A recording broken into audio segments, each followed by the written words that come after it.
good on video. Ooh. She's really good. Yeah, very natural, isn't she? Really, really natural. Okay, so it's going live.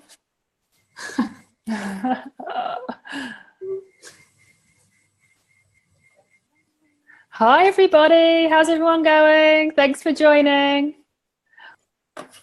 I've had a few technical difficulties.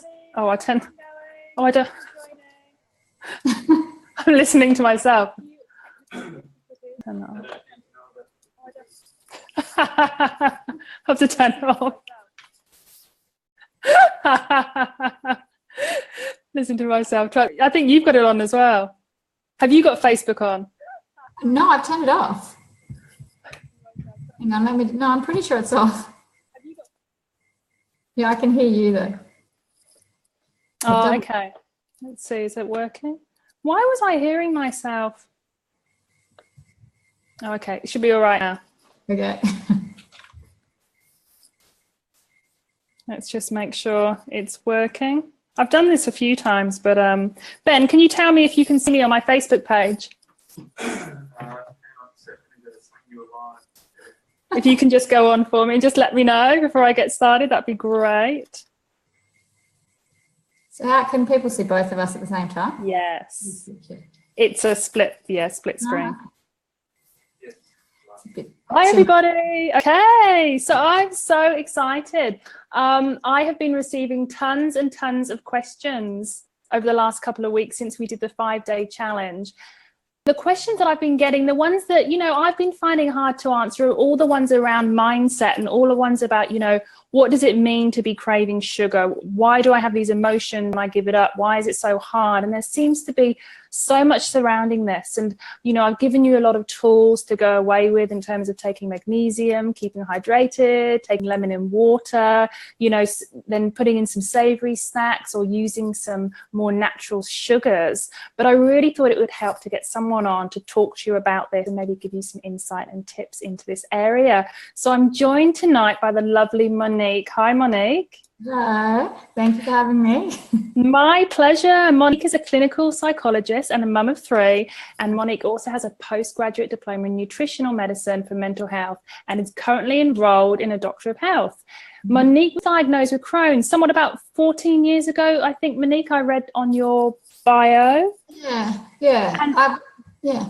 So you've been using sort of gluten-free diet, additive-free diet, dairy-free and refined sugar-free diet to really heal yourself. And this is what you feed your family with. Absolutely. Yeah. So I've been gluten dairy-free for about 14, 15 years. And then probably for the last maybe 3 or 4, I've been grain-free and really cut back a lot on all the cut out all additives, sugars, things like that, and it's made such a noticeable difference. Oh, wow, I bet it has. Yeah, but also to the kids, their behaviour, their sleep, it's so noticeable.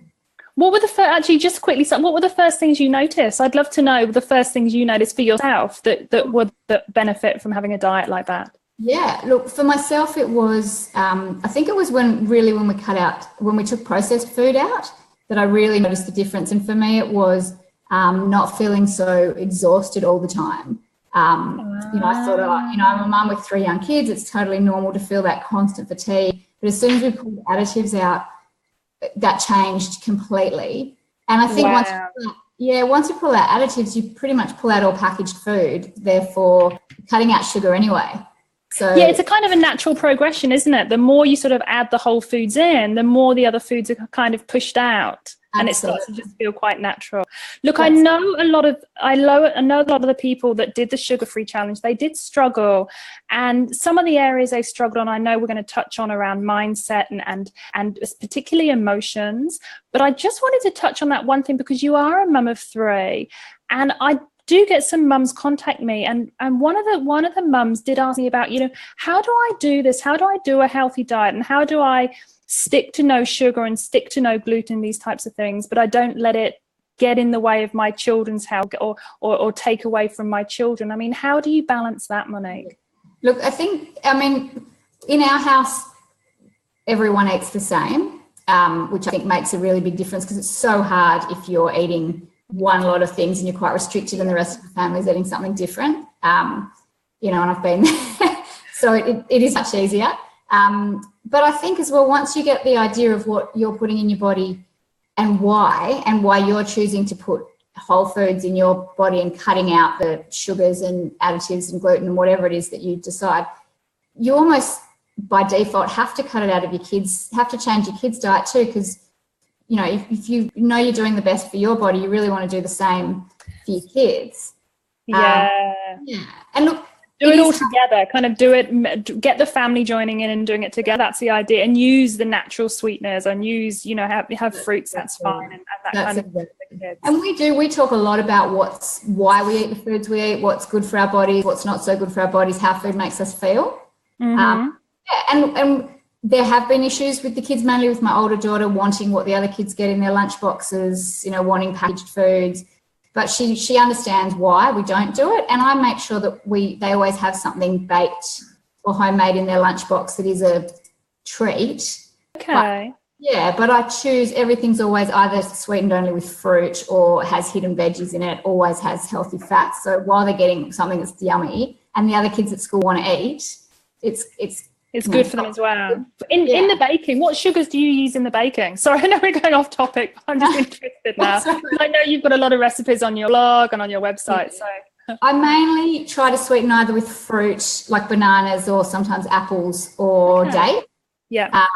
Occasionally, sometimes I use raw honey, or very occasionally I use coconut sugar if it's something like a cookie that you want the right texture. Yeah. Okay. Yeah, but never ever refined sugar. Just stick to really natural stuff. And the beautiful thing is your taste buds change. So my children actually now often won't like, if they go to a birthday party and they get given birthday cake, they often don't really like it because it's way too sweet. Too sweet, no flavour. You're right. Your taste does change, and it doesn't take long for the taste to change. Not at all. So I've got some questions and we can sort of talk about those. And if anyone else has got any questions, just pop them in the feed below and I'm going to check it on I'll look down my iPhone and see what's happening, make sure, see if any questions have been asked. But I've had a few, and a lot of them are about this sort of the emotional, and particular one that stood out for me is what do I do? It sounded like it was a bit of a cry for help, and it's what do I do with this mental state? You know, this overcoming the fight in the brain, and that's the fight in the brain, and this were the words. I want to eat sugar, and I really want to be stronger mentally. So what's going on when this person, you know, they want to be stronger, and how does this reflect on their relationship with food in general? Yeah, I mean, I think a really good starting point is that it's not really about being mentally strong. You're not weak if you are feeling like eating sugar, if you want to be eating sugar, or whatever it is that you're trying not to do. We can't control our thoughts. We don't have, our thoughts just come into our mind for whatever reason. So the more we try to control them, the harder things get. So, you know, I think a starting point is to actually just be able to take a step back and notice what's going on. Notice the thoughts that are going through your head, and also notice the physical body sensations that go with those thoughts and the emotions that go with them. You know, we are really bad at noticing what goes on in our bodies. Somehow, we don't ever learn that. We spend so much time just listening to what our thoughts are telling us and believing everything our thoughts say. And our thoughts are very rarely, they're not true usually, and they're very often not our friend. So the more we try to fight them, the harder it gets. When we've got, if I say to you, whatever you do, don't think about a pink elephant, pretty much the first thing that's going to come to your head is going to be a pink elephant. So the more we try to stop ourselves from thinking about something, the more we have to think about it to remember what we're not thinking about, if that makes sense. Yes. Yeah. So would you suggest someone journals? I mean, if we've got someone that, you know, is eating lots, really relying on sugar through the day, I mean, what's the first step they should take to do this and to understand their emotions? Sure. Look, I think you've got to first figure out why they're relying on sugar. So is it an emotional thing? Is it that they're using it to not feel emotions? Or is it that they really need a diet change because if they're constantly running on sugar and carbs, then they're going to need that more and more. I'm sure you talked about that in your course. So things like upping the good fats and putting in more veggies and making sure they've got enough protein.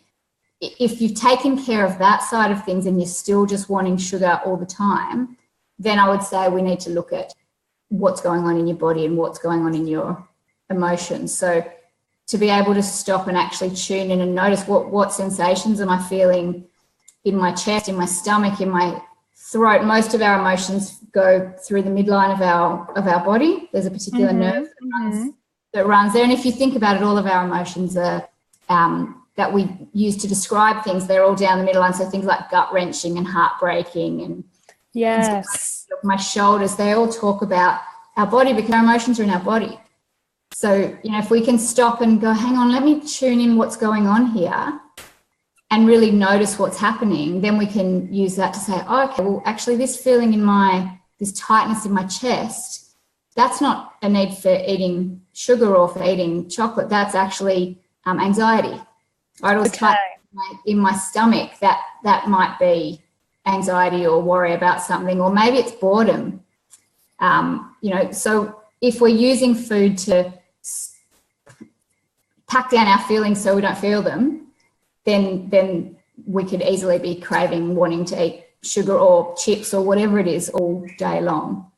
Okay, so the first step really is to do what everyone's been doing on the challenge, and to tidy the diet up, do your breakfast, lunch and dinner, have some savoury snacks, cut out the sugars and the additives and those foods, and sit with that and see how you go with that. Some people will thrive on that, and then others will notice things might start to pop up. Is that what, other sensations or other emotions or other feelings will start to arise from that? Absolutely. And I think, if you've tidied up your diet and you've just eaten a really decent whole food meal half an hour ago, chances are it's not hunger.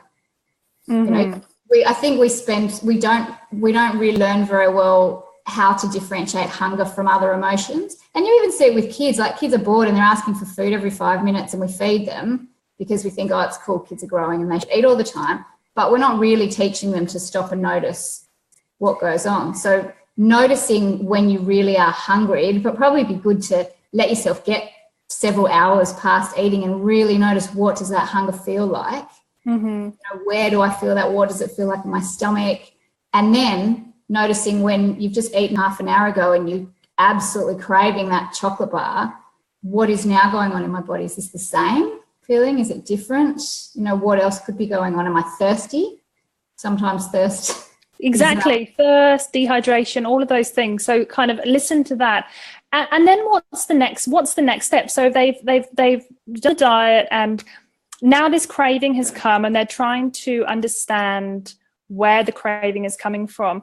This is one of the biggest questions. I mean, should they then have something that's sweet, like a piece of fruit, or should they actually go stick to their guns and go, no, I'm going to have savoury and try and get through this craving? I mean, how should some people deal with it when they're in that moment? Yeah, look, I think it's a little bit individual, I guess.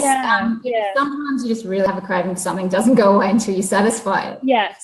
I think initially, I think first it would be a good idea to say, well, let me have a glass of water, give it 10 minutes, see how I feel. Let me notice what's going on. Could this be, am I bored? Am I feeling down? Am I anxious? Am I excited? Whatever might be going on.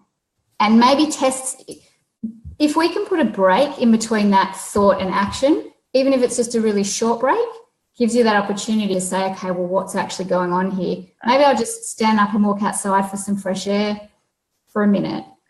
You're absolutely right. That's between the thought and action, because it's so common for, I know we had a question here about I crave sugary drinks at work. And I know that sometimes at work, people get so bored and they've got even good quality food like nuts, but they're constantly hands in the kind of like the nut jar, if it's not in the sweet jar, and it's constant consuming at work, which is the boredom or stress. Absolutely. Boredom or stress, and also habit.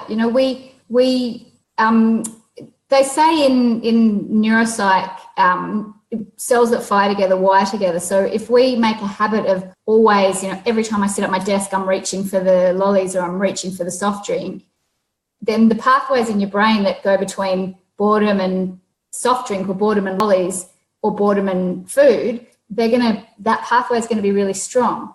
So it's a lot of it as well can be about breaking those associations and building new pathways that say, I'm bored, I stand up and I go for a walk, or I feel depressed, so I pick up the phone and call a friend. Whereas initially it's every time I feel a certain way, that pathway lights up to food, and there's no thought, you go thought straight away to action, and you've got no break in there to say, well, maybe what can I do? Okay, so replace that. So we're talking about habits. These are habits, that constant snacking at work, or if you're working from home and you're going to the fridge. So have that space, notice in that moment how you're feeling. And then if you understand what's going on, just change the habit, do something else, whether it's going for a walk, having a glass of water, calling a friend. We want eating to be pleasurable. Absolutely. Because eating is pleasurable, but we also want to eat when we're hungry. We don't really want to be eating nonstop all day. It's not particularly great for us. And usually I do that too some days, and you get to the end of the day and you feel horrible because you haven't eaten anything proper. And that's where hormones particularly come in. But I talk to a lot of my clients about hormones, because you do, there are certain times of the month when serotonin's a bit lower, and so you get that kind of like craving for the carbohydrates, and the hormones are doing funky things. So, but if you understand it, you can say, okay, well, I'm going to have, this is my favorite cake, or I'm going to have this because I know what's going on, and this is what I'm making a decision to have based on what's happening. That's right. That's exactly right. So it's about making a conscious decision rather than just being led by all these almost automatic actions. It's about saying, right, well, I really want to eat that piece of cake, and I'm going to choose to eat it. And I know maybe it's that time of the month, or I've had a fight with my boss or whatever it is, and I'm going to choose to eat this and I'm going to enjoy it, and I know what's going on, versus I feel bad and the next thing I know I've got a whole piece of cake down my throat and I haven't actually paid any attention to what's going on. Or you don't actually know that you're in the fridge for the second time, and suddenly your hand's in the fridge. Exactly. How did I get here? Absolutely. Or you've reached for, mine is suddenly you go to have another piece of chocolate and the whole block's How did that happen? You're right, that kind of like mindless. So it's about that being conscious. I think that's actually going to help a lot of people. I was seeing if any questions. We're getting some questions through, so I'll have a look at those. But what about one of the questions that I get a lot, and you might be able to help with this, but it's surrounding these foods like refined foods and sugars and all these additive, preservative foods, sort of tasty, salty foods or sugary foods. That people do okay, and then something happens. There's a trigger. So, something bad in the family or a massive project at work, and they just find suddenly it all just falls down around them, and they go back to these same bad habits. How does someone deal with that? I mean, is that all about being conscious, or is that the best way to sort of deal with it at the time? Yeah, look, I mean, it happens to all of us, and it's perfectly normal, really. And it kind of is reverting back to your old coping strategy. If your coping strategy has always been, every time I feel down, I eat a tub of ice cream, then as soon as that happens, that's going to be your first reaction, go and do that. So part of it is about absolutely being conscious and stopping and thinking, hang on, what's going on for me? And is there a different way to deal with this other than food? And the other side of it is, when you have eaten that whole tub of ice cream or that whole block of chocolate or whatever, to just then stop and go, okay, well, that happened. What can I learn from that? That was a mistake. We all make mistakes. Yeah. What can I learn from that? What could I have done differently? And how am I going to pick myself up and dust myself off and get back on the horse tomorrow? And don't punish yourself. Exactly. I get that a lot of sort of, there's that guilt that you were talking to me about earlier, and you were talking about guilt, such a huge factor. And then there's the punishment. Okay, if I've had the ice cream today, so tomorrow I'm not going to eat. I'm just going to drink water. Or I'm just going to have a juice. I'm not going to have breakfast, or it's kind of a punishment. And, I always say to my clients, go to bed, have a probiotic, some apple cider vinegar and water, and tomorrow's a new day, and just wake up and have a nice breakfast. Tomorrow's always a new day, because once that guilt sets in, then maybe you don't eat all day, but then you're going to get home at 5-6 o'clock at night, and you're going to head straight for the cupboard and be devouring the next block of chocolate or a packet of Tim Tam. And I think guilt and stress about what you're eating is more unhealthy for you than anything that you put into your body. So I think the guilt, and you're absolutely right, the stress, I think people can get it. It's difficult trying to do the right thing, and it totally stresses people out. Absolutely. So I think it would be great if it didn't happen in the first place, if you could catch yourself and try some other things first. You know, try going out for that walk, try calling a friend, try having water, try eating a savoury snack even maybe. But if it doesn't work and you end up eating what you're not really happy to be eating, have a big glass of water, take your probiotic, go to bed, and tomorrow you start again. Because the worst thing is when you wake up tomorrow and then you're beating yourself up and you're basically back to square one. And then, you know, when you're beating yourself up and you're saying, oh, I've failed, I've stuffed up, I've screwed it up completely, well, then the chances of you going on to eat more and more stuff that you don't want to be eating is much, much higher. So I think that ability to start afresh in the morning is a really great skill to kind of cultivate. Yeah, it's a really good skill, and all these are habits, and you know, all these learning to, it's like doing meditation, it's like going and doing some exercise, eating healthy, it ends up just being this habit. And the same with trying to release that guilt. You have to really teach yourself not to feel guilty. Absolutely. And food shouldn't be associated with guilt, you know, and food also shouldn't, well, should's not a great word, but that I have to go to the gym now because I ate a block of chocolate. Yes, that's by exercise, or I can eat this chocolate because I've been to the gym. Food and exercise are two completely separate things. So I always. It's very interesting that and I remember when I actually stopped exercising for a while, and I stopped exercising when I realized I felt guilty for not going. Yeah. So I thought, okay, that's not reason to actually go and exercise, because you feel you have to, or because you feel guilty, and if you don't go, it stresses you out. So I thought, well, that's it. And I had a long break from exercise, and now completely different story. Yeah. Although I should exercise more. Well, you exercise for because it makes you feel great, and it improves your mental health and it helps physically, but you don't exercise to lose weight or to punish yourself for eating something. Exactly, that punishment. Yeah. Oh. I was just seeing what we had. Oh, thanks, Janine. Thanks for Janine. She said we both look very healthy, so it must be working. Hi, Angie. How are you? Angie says it all makes sense to her. Does high cortisol cause sugar cravings? So we were talking about the stress. Yeah. So stress, definitely you've got the blood sugar aspect, and I suppose the endorphin sugar will release in the brain. Is that's a big one? Absolutely. Yeah. And I think as well with the blood sugar, I think something that really helps when you're trying to either quit sugar or cut down or improve your eating is to make sure that you're keeping your blood sugar stable.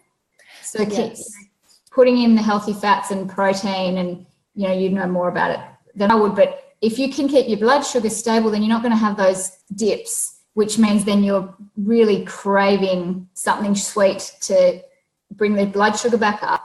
And the other thing is low blood sugar actually can mimic anxiety. So then you've kind of got a double whammy, because your blood sugar's dropped, you're also starting to feel really anxious. And if you're used to then using food to help you to feel better from your emotions, then, that's kind of putting you in extra double trouble for then. Well, exactly. That's a really good point. So you're going into that sort of hypoglycemia, plus you've got the stress. And then you'll be the sugar, you'll be definitely craving the sugar then. So keeping blood sugar steady is huge, is a huge one. So Angie, high cortisol would definitely cause the sugar cravings. Yeah.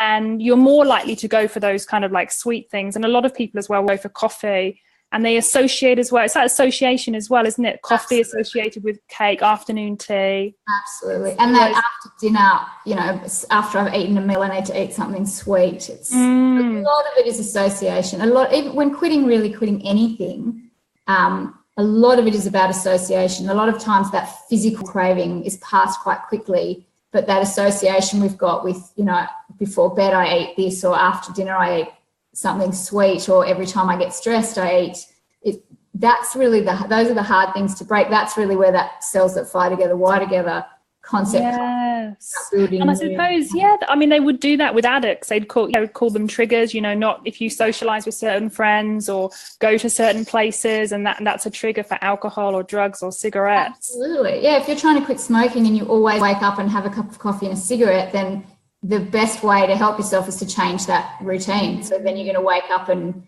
do a bit of stretching and have a cup of tea, and that'll increase your chances of not going on to have a cigarette. So it's pretty much the same with food. Pretty much the same. And after dinner, actually, I find a lot of my clients say they crave after dinner, and I know I used to crave a bit of fruit after dinner, but it just turned into a habit. So I just wanted to break the habit. But is that more of a habitual? I mean, if you've had a healthy dinner, is that more of kind of, like you say, that association, that habitual? If you're sitting down and watching telly or something after dinner, it's kind of that end of night. It is, and I notice that for me all the time. And I think really the key is to really learn to tune into what's going on in your body. Because if you can tune in and you actually can say, no, this is genuine hunger, then eat. Choose carefully what you eat. If maybe if you do like sweet snacks after dinner, make sure you've got the really, really dark chocolate, or make sure you've made some snacks that have some nutritional value and have natural sugars and fats, healthy fats in there too. But if you tune into your body and that hunger is not there, the physical feelings of hunger are not there, well, then it's really your decision to make. Are you still going to go and eat, or is it boredom? Is it that this is just habit? Is it that I'm stressed and I need to wind down, put a cup of tea, work instead? A cup of tea, cinnamon tea. I love cinnamon tea. Cinnamon tea. Yeah. And I think as well, little tiny things like cutting out sugar out of your tea and coffee and cutting out the sugar out of the processed foods, you've already cut out so much sugar then out of your day that if you do want to then eat, something more natural, you're still putting less sugar in your body overall. So it's really not going to be the end of the world. Yeah, definitely. And especially if you've had a day where you've actually been withholding a lot, where you've been going through your day and you've been saying, okay, I can't have that muffin, or I'm also not having a coffee, or I'm not drinking coffee at the moment, I'm also not having this. And then by the time the evening comes, you've got to hell with it all. And I find on days like that, then once I start, I really can't stop. Yeah. Once if you've deprived yourself, or if I've somehow gone through the day without actually eating very much, and I get home, and as soon as I put that first sweet thing in my mouth, I'm a goner. I then actually can't stop, and it's a nightmare. Then you're just stuck. Whereas if if I've made sure that I've eaten well all day, I try not to deprive myself. So if I want something, I will let myself have it. But I know in my house, my choices of sweet things, there's nothing in there that's got, the most refined sugar will be in chocolate, but I eat 90% or 85% dark chocolate. So really that's a tiny amount. Any baked stuff, it's made with, bananas or dates. So it's not a huge big deal. And another little tip is keep your baked things in the freezer, because then I bake for the kids for school, and I now freeze everything so that there are a few things that you can. So you haven't got the massive cookies that you've made, and you're just constantly there. Yes. And this is the thing, isn't it? We are hardwired. This is the thing people need to understand. We are totally hardwired, because we've been through famine, our genetic makeup, we are hardwired to go for the sweet things. Absolutely. And so if we've got a cupboard filled with chocolate, or a cupboard filled with cookies and muffins, not many people can resist that all the time. It's there, and it's, we're just hardwired to go for it. So the best thing is to do what you're doing and take the temptation out of the house. Exactly. That's a wonderful idea. I love that idea. Freeze Don't only put stuff in your house that you would be happy for you or your children to eat in the first place. Don't put the pack of Tim Tams in the cupboard just for that time when the guests come around or whatever, because then you're going to eat them. Yeah. So only have stuff that you feel okay about eating. But yeah, since we've started freezing, there are a few snacks I've got in there that actually taste amazing straight out of the freezer. So it backfires a bit. But generally, I haven't got the whole box full of muffins, the container full of muffins sitting in the fridge or the cupboard anymore. They're all frozen, so you kind of take away. Or if you decide I really want one, you actually have to make the effort of pulling it out. We don't have a microwave, so it's got to be defrosted somehow. Waiting a few hours, putting it in the sunlight. you know, if you don't have chocolate at home and you're really craving chocolate, you have to get in your car, you have to go to the shops. That puts space in between thought and action, and you have all that time then to think, well, do I actually want to do this? Or when I do get to the shop, what choice am I going to make? Am I going to go for the Mars bar, or am I rather going to go for the 85% dark chocolate? So you just get a little bit of space there to make a different decision, or to think of something different. I mean, yeah, that's totally great. I mean, I know the times we don't keep sugary things in here or sweet stuff, but I know the times where I may have been in an Uber and I picked up a sweet, put it in my pocket and thought, oh, maybe I'll give that to somebody, you know, and then weeks later I'm sitting here and I'm like, I think I remember picking up a sweet. Where did I put it? And rummaging around trying to find it like a mad person. It's really nasty sugar, isn't it? It's so difficult to. It is very difficult, and I mean, what is it? I mean, you hear so many things, and I know that you know, I know what sugar does, and it does things to certain endorphins. It does things to the dopamine receptors, and people have their own thoughts on sugar. But you know, is it really does it really activate those addictive traits in humans? Look, I don't. I'm not. They do say that it lights up the exact same cells and pathways as cocaine does, and it's certainly possible. I don't know how robust that research is. That's probably what I was saying. But it's certainly possible, and when you notice what it does to you and how it makes you feel, and you know, it's definitely got something about it, whether it's purely a physiological thing in your body, whether it's got to do with how, you know, the psychological stuff as well, but it's definitely something that causes a lot of problems for a lot of people. And I think as well, because now so much of the food that people eat is processed, there's so much extra sugar. I actually think that's probably where more of the problem comes in, because your body's just used to having sugar in there all the time. When you cut that out and then you make a choice to eat, I don't think anyone should deprive themselves. I don't think, you know, life's too short, and we don't want to never be able to eat unless you really have a problem with fructose malabsorption or some gut health issues or candida that you really have to cut it out. I don't think there's a problem with having it sometimes, but you know, if you cut out all those extra hidden bits that you're not eating, you don't know that you're eating, then that you've got a whole new ball game going on there. Then you can make the decision to eat a piece of cake when you want to eat a piece of cake, or to bake something that's a healthier version. But I think you're absolutely right. When you add everything up through the day, when you haven't, you know, looked at your diet, breakfast cereals or even bread, some bread sugared, raisin toast with jam on, all of those kind of things. You're right. Once you cut that out. And we've been taught, so, you know, that a bowl of cereal with some skim milk or some low-fat yogurt and a glass of orange juice is a great, healthy way to start the day. But you know, I never forget that sugar film. And if anyone out there hasn't seen it, you absolutely fantastic. Yeah. But, you know, he ate this recommended low-fat breakfast, and it had 22 teaspoons of sugar in it to start your day.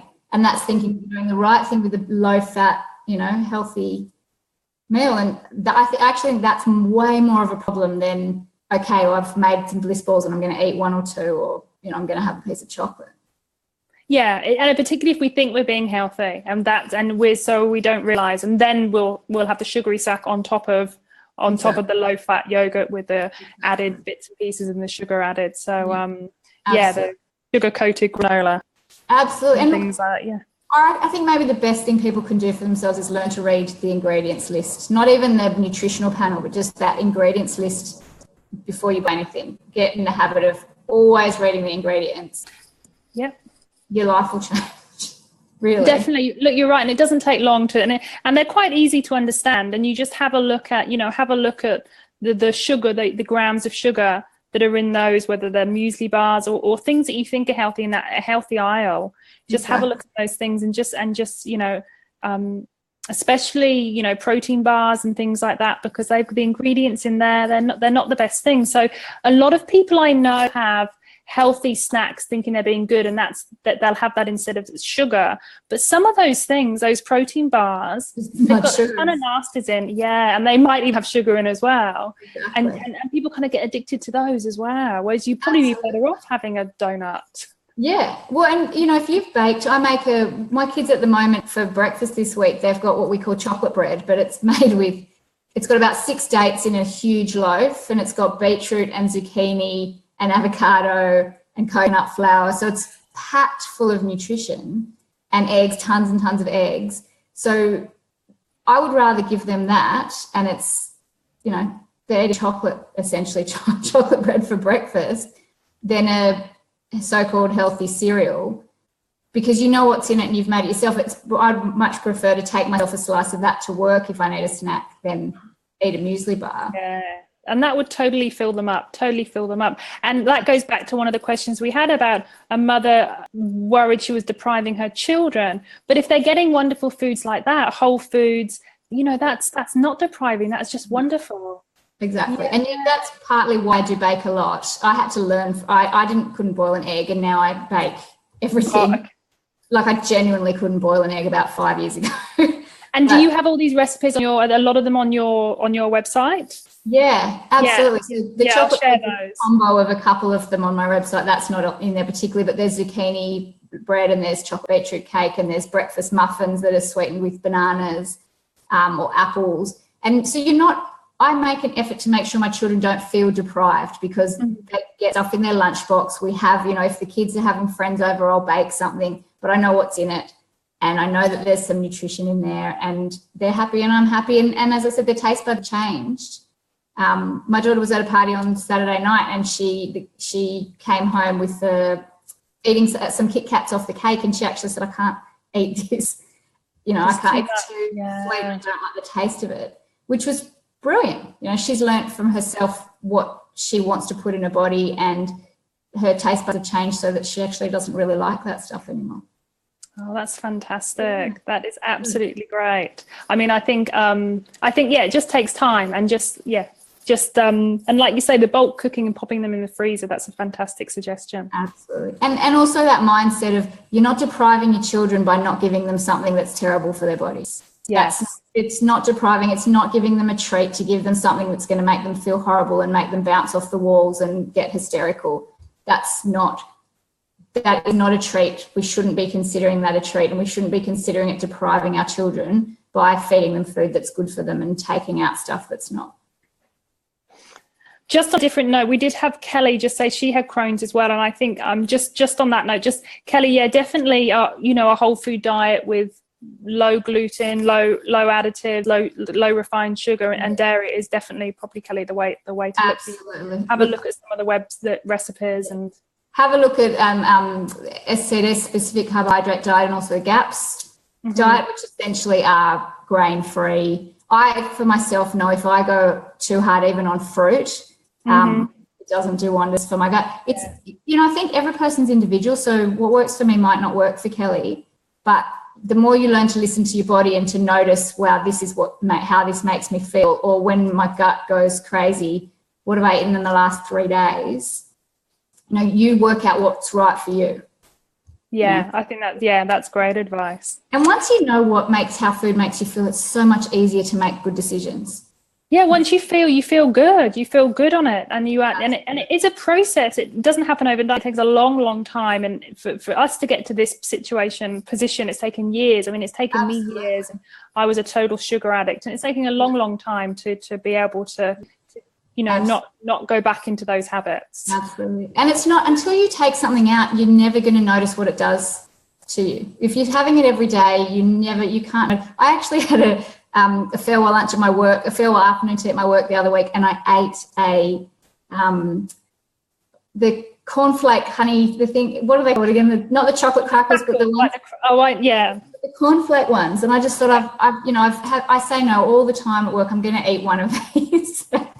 My heart for about a good hour was just banging out of my chest. I'm so not used to that amount of sugar, and I don't know what else is in the cornflakes. Sugar coupled with the corn, coupled with the colour. Yeah, so none of that stuff which I normally eat. So it was fine, and I had a laugh about it because I knew exactly what was going on. I knew I wasn't having an anxiety attack or anything like that, but it really hammered home, wow, like this actually does have a very significant physical effect when I put that in my body. Wow. Yeah, so like you say, when you can notice those, Yeah. And more likely the positive impacts, yes. And if you make a choice, I knew full well what I was doing when I put that in my mouth. I made the conscious decision that I was going to do it anyway. I suffered the consequences, and then it was over, and that's fine. And I probably won't be making that choice again for a very long time, but it's good to be able to notice those things. No, that's great. We just had Angie was saying I have green coconut tea after dinner now, and it works for her for not having green coconut tea. Or maybe tea with a bit of coconut oil in. Yeah, and coconut oil is amazing. Yeah, a teaspoon. Yes. For sugar cravings, coconut oil works wonders. Freeze everything. Yeah, Angie's saying freeze everything. Sometimes knowing you have to wait for it to defrost kills the temptation. So true, Angie.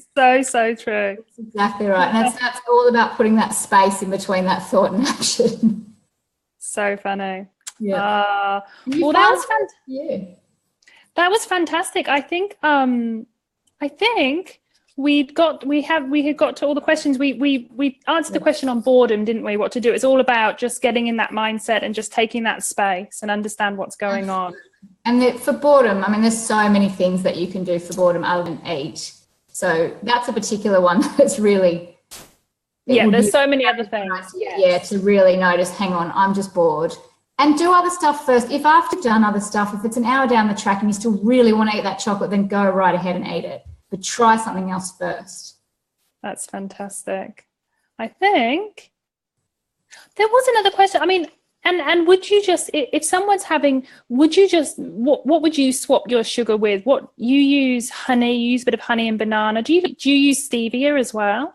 I don't. I don't love the bitterness. I don't like the taste of stevia, but also I don't think it's great with my gut.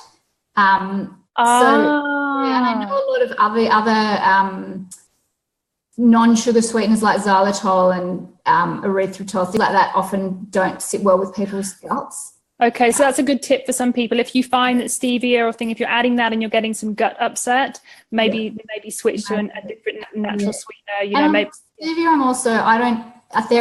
You can get very natural stevia, but I think a lot of what you can buy in the shops isn't so natural. Yeah. So I would rather sweeten with fruit or dates or honey. That's my personal choice, or even maple syrup, but the real maple syrup, because at least those have nutritional value as well. Okay, so do a bit of baking, pop the baking in the freezer, and there we go. That's the idea there. And let yourself have something every now and then, because you're not feeling deprived. Then you don't have to shove everything in your face the minute something comes along. Yeah, no, it's great. I think it's great to do a little bit of a reset, do a little bit of cleanse, and that gets your diet in a good place, and you're getting all the nutrients, and then you can go from there. And then it's okay if you have the odd muffin and that kind of thing, and you don't have to feel guilty. No. And that'll help change your taste buds if you do a cleanse for a little while, or give yourself a month off sugar. Yes. Things I did the GAPS intro for a while when I was trying to heal my gut, and carrots were so sweet and pumpkin was so sweet. It was amazing. So your taste buds can adapt so fast. Yeah, pumpkin's great. So much sugar, yeah. Oh, that's fantastic. Thank you so much. Thank you so much for joining me today. And thanks for all your advice. I really think it's given everyone just something to think about. And I think the main takeaways for me, and if you want to add anything, but the main takeaways that I'm going to write a little summary about is about finding that space. So, sit with it, try and figure out what's going on, tune into what's happening physically, something down the center line, whether it's anxiety in the throat, in the stomach, feel what's going on, take that space, and then maybe change the habit, go and do something else, maybe call a friend, maybe have a glass of water or go for a walk. Any final words, or that's kind of a good... That was a brilliant summary. Just, become an expert on you, understand what's going on in your body and what works for you, and don't get confused by all the diet advice that comes from everywhere. Just you work out what works for you. That's fantastic advice. There you go. So I know everyone can find you. You've got a website, thenourishpsychologist.com, and also Facebook page. Yeah, you offer advice, you offer recipes, you've got a blog. Do you do consultations or anything like that around whole foods or anything? What's your... Yeah, I don't have a huge amount of time at the moment. because I have a job and 3 kids. Enroll in a doctorate. Yeah. My job and 3 kids. But I can do some one-off consultations. I don't have time at the moment for ongoing, but I can do one-off via Skype, or I do have a room in Maroubra that I can use, but at the moment, nothing ongoing. But I'm happy for people to contact me on Facebook. Okay. Well, I'll put all the links below and in the email that I send out. But thank you so much for joining me today. It was so helpful. And I know a lot of everyone that joined got so many good nuggets. So thanks to everyone that joined. Thanks for all your questions. Thanks for all your questions and advice as well, Angie. And it's good to know how you're going. Angie did the breakthrough program, so that was a 28-day cleanse. That's such a beautiful She's program. feeling fantastic. So I'm going to log off Facebook, everybody. So thank you. Have a good night, everybody. Thank you for having me.